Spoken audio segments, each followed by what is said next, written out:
मनुष्य भी बड़ा विचित्र प्राणी है। अपनों से नीचे के स्तर के लोगों को वो हे दृष्टि से देखता है, उनका उपहास उड़ाता है, उनसे बार बार कहता है कि तुम्हारा कुछ नहीं हो सकता, तुम भविष्य में कुछ नहीं कर पाओगे। जब मनुष्य के पास धन, संपत्ति, मान होता है तो वो दूसरों का आदर नहीं करता, परंतु वो एक बात भूल जाता है कि उससे भी अधिक शक्तिशाली कोई अस्तित्व में है, और वो है समय। काल काल अपना चक्र कब बदलेगा ये कोई नहीं जानता। समय अपनी करवट कब लेगा ये कोई नहीं जानता। कोयला भी समय के साथ साथ हीरे में परिवर्तित हो जाता है। इसलिए जीवन में कभी भी किसी का भी उपहास नहीं उड़ाना चाहिए।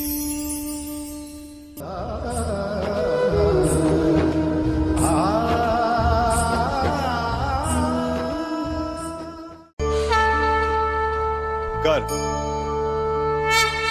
अभिमान और अहंकार, ये तीनों सुनने में एक जैसे लगते हैं, परंतु तीनों का अर्थ भिन्न होता है और परिणाम भी। तीनों का आरंभ प्रेम से होता है। स्वयं से प्रेम, परिश्रम हमारे मन में गर्व को जन्म देता है और सफलता अभिमान जगाती है। यहां तक ठीक है, परंतु जब ये भावना अहंकार बन जाती है तब वो समस्या बन जाती है, क्योंकि सबसे बुरा अंत अहंकारी का ही होता है। परंतु मनुष्य के लिए पहेली यही है कि पहचाना कैसे जाए कि अहंकार जग गया है और उसका दमन आवश्यक है। इसका उत्तर मैं नहीं, आपका मन देगा। जब तक आप स्वयं से प्रसन्न हैं, जब तक आप सबसे ऊंचा उठने का प्रयास कर रहे हैं, तब तक ठीक है। परंतु जब आपके मन में दूसरों को नीचा समझने का भाव आ जाए तो सावधान हो जाइए, क्योंकि यही अहंकार है जो वास्तव में आपको हीन कर रहा है।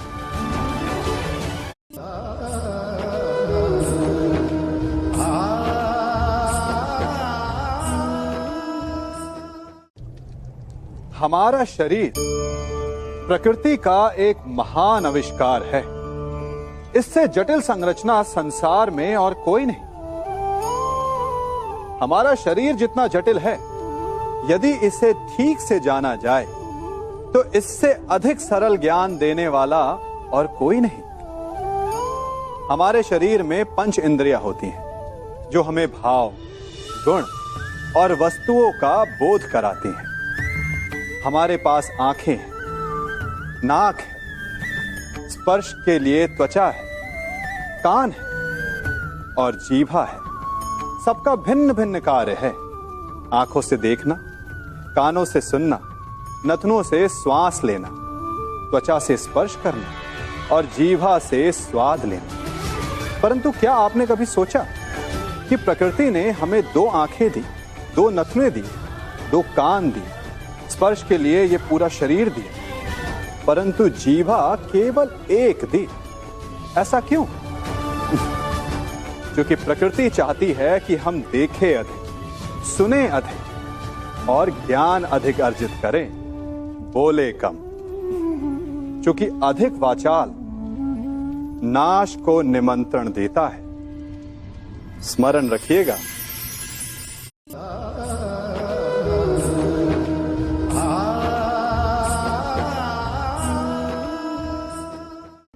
मनुष्य की सबसे बड़ी दुर्बलता क्या होती है? सोचिए। धन, प्रेम, अहंकार। मनुष्य की सबसे बड़ी दुर्बलता होती है उसके रहस्य।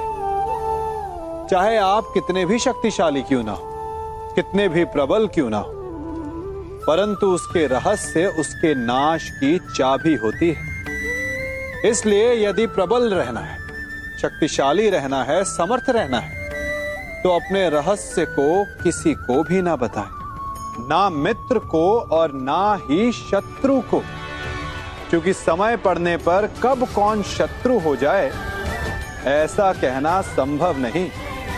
विभीषण को रावण के अमृत कुंड का ज्ञात था, इसीलिए प्रभु श्री राम रावण का वध करने में सफल हो सके। इसलिए उचित यही है कि आप अपने रहस्य को स्वयं तक ही सीमित रखें।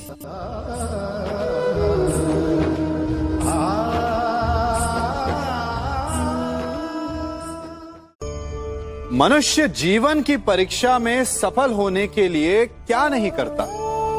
वो परिश्रम करता है, दौड़ भाग करता है, और ये सब करने के पश्चात भी जब उसका काम नहीं बनता तो वो नकल करता है ना? तनिक लौटिए अपने बचपन में, स्मरण कीजिए अपने बचपन की स्मृतियों का। क्या स्मरण हुआ? विद्यालय में जब आप परीक्षा देने जाते थे तो क्या होता था? आप ना सहे, परंतु कोई ना कोई सफलता पाने के लिए नकल करता ही था और उत्तीर्ण भी हो जाता था, है ना? परंतु जीवन की परीक्षा ऐसी नहीं होती। नकल करने वाला सफल नहीं होता। कारण विद्यालय में सबके प्रश्न पत्र एक होते थे, परंतु जीवन के प्रश्न पत्र और उनकी कठिनाई सबके लिए भिन्न होती, तो निश्चित रूप से उनके उत्तर भी भिन्न होंगे ना। इसलिए यदि आपको जीवन में सफलता पानी है तो नकल ना कीजिए, स्वयं के प्रश्नों का उत्तर स्वयं ढूंढिए और सफलता आपकी ही होगी।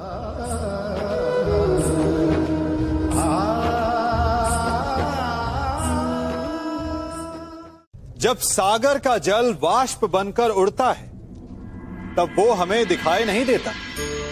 मेघ उस जल को अपने भीतर छिपा लेते हैं, लंबी यात्रा करते हैं, प्रयास करते हैं कि वो जल सदा उनके भीतर छिपा रहे, परंतु जब वायु का वेग उन्हें उड़ाकर किसी पर्वत से ले जाकर के टकरा देता है तब उन मेघों को बरसना ही पड़ता है, क्योंकि यही नियति है, यही प्रकृति है। क्योंकि जल को सागर में जाकर मिलना ही है। ठीक ऐसा ही हमारे साथ भी होता है। हम सत्य को अपने मन के मेघों में चाहे जितना छिपाने का प्रयास कर लें, परंतु समय की आंधी उसे वास्तविकता के पर्वत से ले जाकर के टकराकर हमारे समक्ष ले ही आती है। जिस भय के कारण आप सत्य को सामने नहीं लेकर आना चाहते, एक दिन वही भय हमारे समक्ष आकर खड़ा हो जाता है और फिर हम लाचार हो जाते हैं, क्योंकि हमने उस भय का सामना करने की तैयारी नहीं की होती। इसलिए सत्य से भागे नहीं, उसे छिपाए भी नहीं, उसे स्वीकार करें। भविष्य की बड़ी विपत्ति से बच जाएंगे।